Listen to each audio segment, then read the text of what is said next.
అందరికీ నమస్కారం అండి. Welcome to Mahesh BCJL YouTube channel. మేము బాగున్నామండి.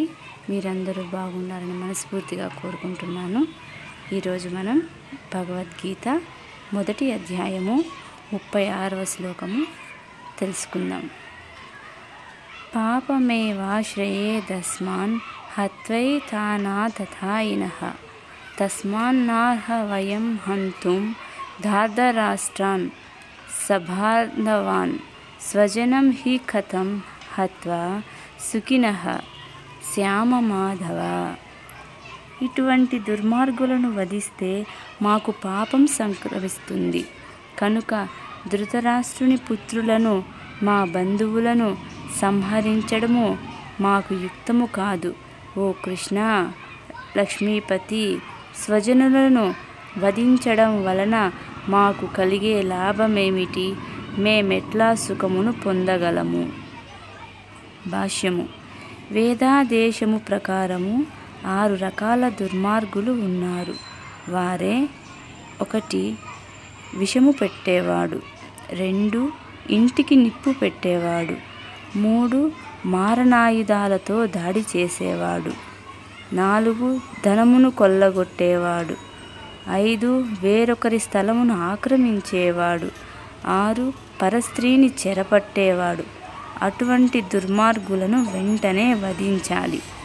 అట్టి దుర్మార్గుల వధచే పాపము కలగదు. అటువంటి దుష్టుల వధ సామాన్య వ్యక్తికైనా తగిన కార్యమే. కానీ అర్జునుడు సామాన్య వ్యక్తి కాడు.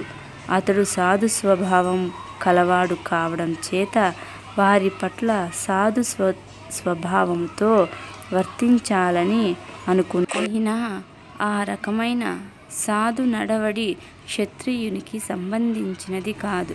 రాజ్యపాలన చేసే బాధ్యతాయుతుడైన వ్యక్తి సాధు స్వభావం కలిగి ఉండవలసిన వాడే అయినప్పటికీ పిరికి పంద కాకూడదు. ఉదాహరణకు శ్రీరాముడు ఎంతటి సాధు పురుషుడంటే జనులు ఇప్పటికీ రామరాజ్యంలో నివసించాలని ఊవిళ్ళూరుతారు. కానీ రాముడు ఏనాడు పిరికితనము చూపలేదు. రావణుడు సీతాదేవిని చెరపట్టి రాముని పట్ల దుర్మార్గమును ప్రవర్తించాడు. అప్పుడు శ్రీరాముడు ప్రపంచ చరిత్రలోనే అసమాన రీతిలో అతడికి గుణపాఠము చెప్పాడు. అయినా అర్జునుని విషయంలో ప్రత్యేక రకమైన దుర్మార్గులను, అంటే అతని తాత, గురువు, మిత్రులు, పుత్రులు, మనువలు మున్నగు వారిని మనిషి గుర్తించవలసి ఉంటుంది. అందుకే అర్జునుడు సాధారణ దుర్మార్గుల పట్ల తీసుకోవలసిన తీవ్రమైన చర్యలను వారి పట్ల తాను తీసుకోకూడదని అనుకున్నాడు. అంతేగాక సాధు పురుషులకు క్షమించే గుణము ఉండాలని చెప్పబడింది.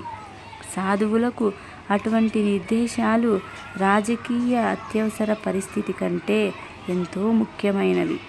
అందుకే రాజకీయ కారణాల కొరకు స్వజనమును వధించడం కంటే ధర్మము, సాధు స్వభావము దృష్ట్యా వారిని క్షమించడమే ఉత్తమమని అర్జునుడు భావించాడు. కేవలము తాత్కాలికమైన దేహ సౌఖ్యము కొరకు అటువంటి సంహారము లాభదాయకమని అతడు అనుకోలేదు.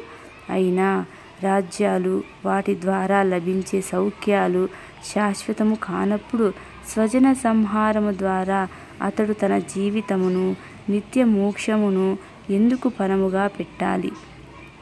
అర్జునుడు శ్రీకృష్ణుని మాధవా అనగా లక్ష్మీపతి అని సంబోధించడం కూడా ఈ సందర్భంలో ముఖ్యమైనది. తుట్టతుదకు దురదృష్టాన్ని కలిగించే కార్యంలో తనను లక్ష్మీపతి అయిన శ్రీకృష్ణుడు నెలకొల్పవద్దని అతడు తెలియజేయగోరాడు. అయినా శ్రీకృష్ణుడు తన భక్తుల మాట అటుంచి ఎవ్వరికీ ఏనాడు దుర్దశను కలుగజేయడు. 37-38వ శ్లోకాలు. యద్యప్యేతే న పశ్యంతి లోభో హతచేతసః కులక్షయకృతం దోషం మిత్రద్రోహే చ పాతకం కథం న జ్ఞేయమస్మాభిః పాపాదస్మాన్నివర్తిత్వం కులక్షయకృతం దోషం ప్రప్రశ్యద్భిర్జనార్దన. ఓ జనార్దన, లోభము ఆవరించిన హృదయంతో వీరందరూ కుల సంహారములో గాని బంధువులతో కలహించడంలో గాని దోషము చూడలేకపోయినప్పటికీ వంశనాశనములో దోషమును చూడగలిగిన మేమెందుకు ఈ పాపకార్యంలో నెలకొనాలి? భాష్యము. విరోధి పక్షము వారు ఆహ్వానించినప్పుడు క్షత్రియుడు యుద్ధం చేయడానికి గాని జూదమాడడానికి గాని నిరాకరించకూడదు. అటువంటి నియమాలను అనుసరించి దుర్యోధనుని పక్షము వారు పంతమాడిన కారణంగా అర్జునుడు యుద్ధం చేయడానికి నిరాకరించకూడదు. అటువంటి పంతము వలన కలిగే ప్రభావాలను ప్రతిపక్షము వారు గమనించలేకపోతున్నారని ఈ సందర్భంలో అర్జునుడు భావించాడు. అయినా అతడు ఆ దుష్ట పరిణామాలను చూడగలిగి ఆ పంతమును అంగీకరించలేకపోయాడు. ఫలితము మంచిదే అయినప్పుడు నియమము నిజంగా విధి అవుతుంది. కానీ ఫలితము విపరీతమైనప్పుడు ఎవ్వరూ దానికి కట్టుబడరు.